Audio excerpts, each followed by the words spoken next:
Halo lagi semua, apa kabar ya teman-teman ya? Semoga sehat dan sejahtera selalu ya. Welcome to a new edition of my video today teman-teman ya. Before saya start a new topic today teman-teman ya, saya mau kasih teman-teman lihat dulu ya. Ini saya punya talenan teman-teman ya, as usual ya, supaya teman-teman nggak lupa ya. Nah ini apa nih? Ini kita punya chopping board ya teman-teman ya. Ini yang warna coklat yang brown ya. Ini juga kita juga udah pasang handle ya. Begitu. Ini this is just a home size ya teman-teman ya kan. Saya udah pernah kasih lihat ini di video sebelumnya juga ya teman-teman ya. Nah ini apa namanya nih? Ini yang brown color ya. Ini bisa buat yang daging babi juga bisa, daging lain ya, atau yang daging sudah matang teman-teman ya. Jadi bukan mentah gitu. Biasanya dipakainya begitu ya. Nah, kalau di apa as international food color code ya teman-teman ya kan. Ini comes with ini saya pasang handle sendiri ya kan, cuman supaya dipegang lebih enak ya teman-teman, kan ini dokumen berat ya, ini ada hampir 3,5 kiloan teman-teman ya. Begitu. This is quite a common size lah, ini quite agak umum teman-teman yang dipakai buat di rumahan dan juga di sebagian restoran juga teman-teman ya kan. Di hotel juga bisa pakai teman-teman ya. Begitu. Ini warna coklat, ini yang warna kuning ya teman-teman ya, ini ya kan. Ini juga saya juga pasang handle warnanya agak hitam supaya kontras ya, lebih kelihatan lebih bagus teman-teman ya. Nah itu ya kan. Nah ini this is a slightly lebih lebar ya, jadi ini juga lumayan, ini ukurannya juga umum teman-teman ya. Ini tebelnya sama ini dulu 2,5 cm teman-teman tebelnya ya. Anyway, if you have some inquiries for custom sizes ya, you can DM me at the H3 Ranger teman-teman ya. Begitu ya kan. Kalau ada teman-teman yang mau mungkin buat di rumahan atau di restorannya atau di usaha makanan apapun teman-teman ya. Nah ini oke, for today teman-teman ya, mungkin saya mau sedikit bicara mengenai yang sejak topik yang lagi ini ya, yang agak sedikit lagi viral tuh these few days ya, gitu, yang mahasiswa yang dibunuh teman-teman ya, yang di UI itu ya.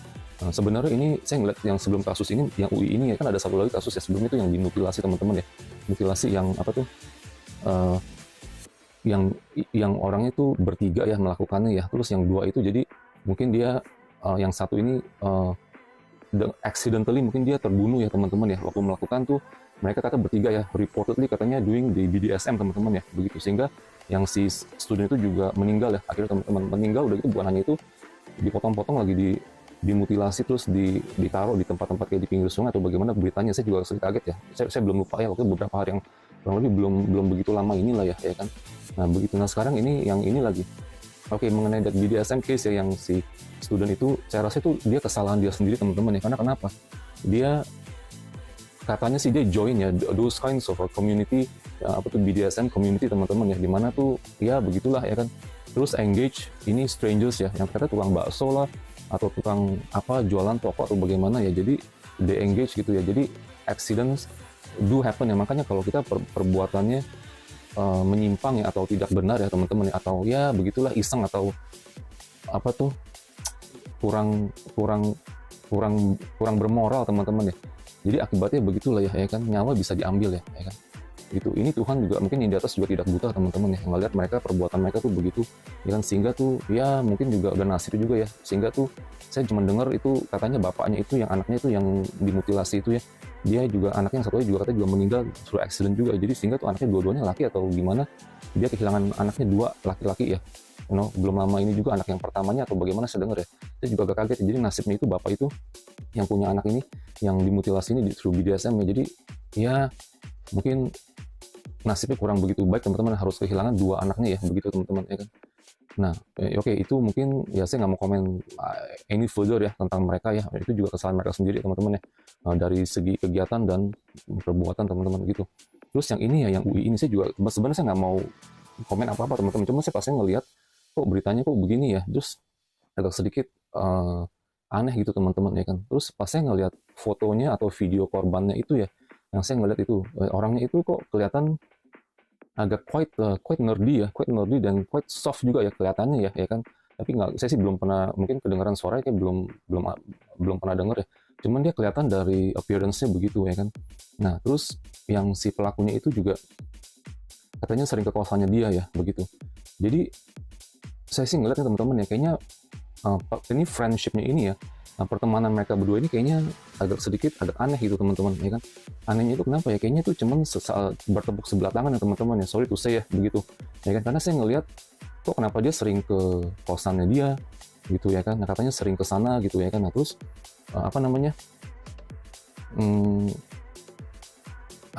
kenapa dia selalu mengundang ini si pelakunya ini kekosannya ya itu agak sedikit aneh gitu teman-teman, ya kan, begitu, ya kan. Mungkin ya kadang-kadang kita berteman ya, kita juga harus bisa ngelihat ya motif teman-teman kita ya teman-teman, ya kan. Misalnya kita berteman, orang mau berteman sama kita mau berteman sama orang, ya kan. Nah, kita juga mesti bisa ngelihat ya apa mereka ini tujuannya ya, atau motifnya itu benar, maksudnya baik atau tidak ya, ya kan. Ya kan, kita semua orang ya pastilah, mungkin orang-orang yang ingin berteman sama kita terutama ya kan, begitu. Kalau mungkin dari sisi kita mau berteman dengan, ya kita nggak mungkin ngebohongin diri sendiri ya teman-teman ya. Kita berteman sama orang juga, kita juga harus memilih dong, benar nggak teman-teman? Kita bisa ngelihat ini teman yang mau kita deketin atau enggak ya, atau mungkin ini kayaknya enggak, kayaknya kurang, hati kita udah kurang serk atau bagaimana, kan kita udah pasti punya feeling begitu ya. Tapi ini anehnya ini yang si korbannya dia mau berteman sama dia, ya kan. Nah, terus yang si pelakunya itu mau juga berteman sama korban, tapi dengan motif apa? Si korbannya ini ya, si yang meninggalnya harusnya dia tahu ya, oh ini motifnya ini berteman, mungkin yang atau mungkin udah ada beberapa selang waktu harusnya sudah mengetahui ya, dia itu berteman itu tujuannya itu apa gitu, ya kan. Nah, harusnya dia ya kalau dia mungkin suka memberi atau mentraktir atau bagaimana ya kan, harusnya dia bisa mengetahui yang si korban ini ya sebelum sampai terlalu jauh gitu teman-teman, sampai ini bisa terjadi ya. Harusnya kalau saya sih punya prinsip begitu ya. Misal ada orang mau berteman sama kita ya, kita juga mesti ngeliat ya, benar, oh ini orang tujuannya apa gitu ya kan. Nah, kok aneh gitu ya kan, kok dia mau berteman sama saya sih, semua tujuannya apa gitu, kita harus bisa ngecek ya kan. Nah, kalau lain kita mau bertemu sama orang lain, ya kita juga milih-milih, mungkin orang itu juga bisa ngecek, mungkin kita berteman sama mereka juga kita punya tujuan ya teman-teman, begitu kan. Itu semua juga namanya manusia, harus bisa melihat tuh motif gitu yang tersembunyi ya, gitu loh ya kan. Motif yang tersembunyi maksudnya itu apa gitu ya kan, harusnya bisa, sebagai manusia yang punya akal sehat ya, atau punya pikiran yang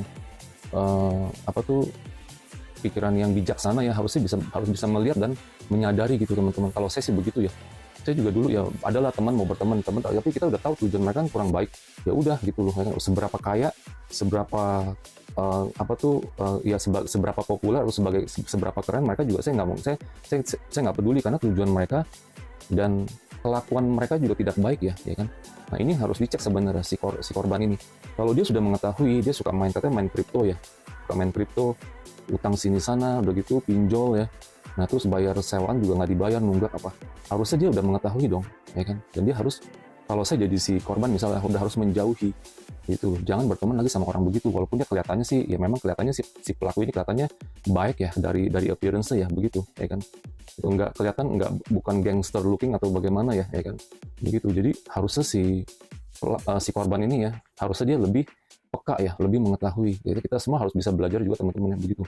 Ya kan? Nah, terus itu si korbannya ya. Nah, sekarang lihat si pelakunya ya. Kalau saya ngeliat dia begitu dari appearance dia, memang dia kelihatan kayaknya biasa-biasa aja ya. Ini kan dengan perilakunya dan cara dia menjawab waktu diinterogasi juga, waktu sudah ada di TV ya, begitu ya kan. Nah, orang udah jalannya salah ya. Dia bermain pinjol, dia juga pinjaman pinjol, terus dia ada main kripto ya. Nah, itu kan semacam kayak berjudi. Ya kan, saya udah pernah bilang di video saya sebelumnya bahwa tuh kalau orang bisa kaya melalui judi ya, semua orang berjudi aja juga nggak usah kerja, ya kan, begitu. Nggak mungkin ya, mungkin ada lah ya, kalau mungkin secara investasi yang lebih aman ya, misalnya futures, trading ya, yang sudah tahu kita bakalan kayak misalnya invest in something like yang udah aman pun kayak gold ya, atau mungkin yang lain ya, forex atau bagaimana, itu bisa slip up ya. Apalagi ini yang kripto, ini udah begitu banyak juga penipuan kan, begitu ya, karena dia udah salah jalan begini ya. Terus jadi pikirannya itu udah kacau ya, under a lot of stress ya, perlu uang. Nah, akibatnya apa? Mungkin dia bisa juga kemasukan atau iblis atau bagaimana ya, atau ya gimana sih, diganggu lah. Orang kalau udah pikirannya udah kacau ya, apapun juga bisa mengganggu masuk. Kalau pikiran kita tenang dan stabil teman-teman ya, kita nggak emosi, kita juga nggak paranoid atau ada banyak stres atau bagaimana ya. Kita bisa, kalau kita udah begitu ya pasti gampang, yang nggak dilihat begini justru menyerang orang-orang yang lemah gitu ya, pikirannya gitu atau jiwanya teman-teman, ya kan.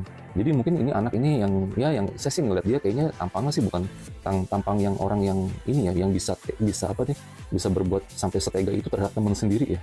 begitu loh. Tapi kok kenapa dia bisa gitu? Jadi ada faktor unsur apa tuh, faktor X lagi yang mungkin yang nggak kelihatan atau bagaimana, sehingga mempengaruhi dia gitu berbuat nekat atau tega begitu.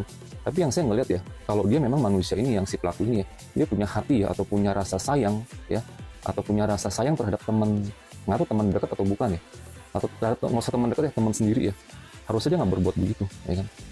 Kita nggak mungkin, kalau kita memang peduli dan care and concern ya terhadap teman-teman kita, keluarga kita nggak mungkin begitu. Saya sendiri aja mungkin ya ada lah keluarga ya, saudara, orang tua yang ya mencelakai diri kita sendiri, teman-teman ya. Ya, tapi kita mau berbuat apa, membalas balik, saya juga nggak mau, teman-teman ya kan. Kita ngapain kita membalas ya kan?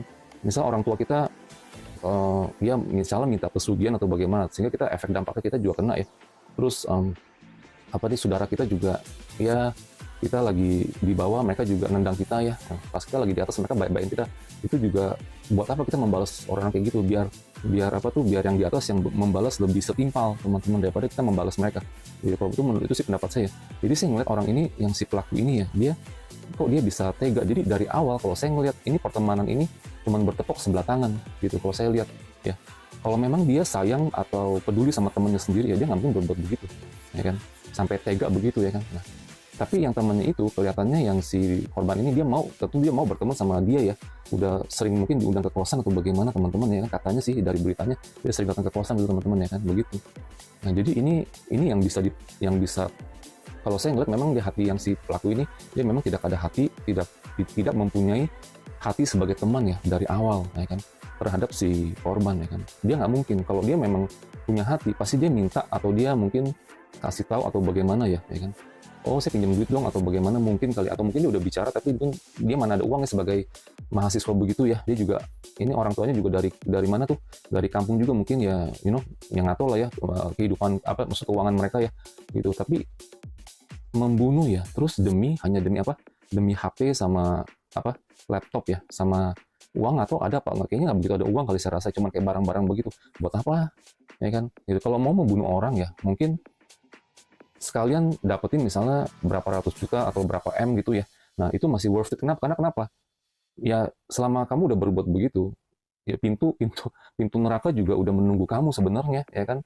Gitu, tinggal tunggu waktu aja ya kan. Kamu kapan ditarik ke bawah, ke neraka, karena itu memang dosanya itu besar sekali ya kan. Dia membunuh dengan sadis begitu ya, katanya ditusuk berkali-kali ya kan. Gitu. Bisa punya hati seperti begitu. Jadi kelihatan orang ini hatinya tuh sadis ya, dari penampilannya nggak kelihatan ya kan. Ini kayak sorry tuh, saya kayak serigala berbulu domba gitu, teman-teman ya kan, begitu. Jadi lihat, katanya ditancap apa, ditusuk berkali-kali ya. Jadi kelihatannya tuh itu masa berkali-kali begitu ya kan. Jadi itu kesadisannya itu jadi kelihatan ya kan. Nah, kalau memang udah begitu, jangan tanggung-tanggung ya. Kalau misalnya anak itu punya banyak berapa M gitu ya di kamar kosannya ya, nah udah, kamu nikmati dulu sebelum kamu nanti ditarik ke neraka gitu, teman-teman ya kan, gitu. It's not really worth it ya kalau menurut saya gitu. Pembunuhannya itu kayaknya bodoh gitu ya, pembunuhannya bodoh. Ngapain kamu sekarang, akhir batas kamu harus masuk penjara, katanya mungkin seumur hidup ya. Nah, udah gitu, udah habis masuk penjara, udah selesai ya kan, kamu nanti di dunia akhirat ya, kamu juga harus membayar balik ya kan. Kamu harus membayar balik begitu. Kamu nggak menikmati apa-apa ya kan. Handphone apa itu buat cuma dapat berapa sih ya kan, cuma hanya demi begitu. It's really not worth it ya. Kalau membunuh orang sekalian ya kan, dapat yang benar-benar besar ya, ikan besar ya kan. Jadi menikmati habis-habisan sebelum nanti kamu pergi ke neraka. Kalau itu menurut saya, teman-teman ya, begitu. Gitu aja teman-teman. Saya cuma hanya mau kasih pointer ya tadi ya, tentang poin saya tadi yang sebelumnya juga ya, masalah berteman apa segala macam, harusnya bisa mengetahui lah teman-teman yang motif ya. Saya juga nggak, kita sebagai manusia jangan segampang itu tergiur, berteman apa sih, tapi kita tidak mengetahui ya. Gitu aja pointer saya, teman-teman ya. Anyway, thank you for watching ya. Semoga kita berjumpa di masa depan.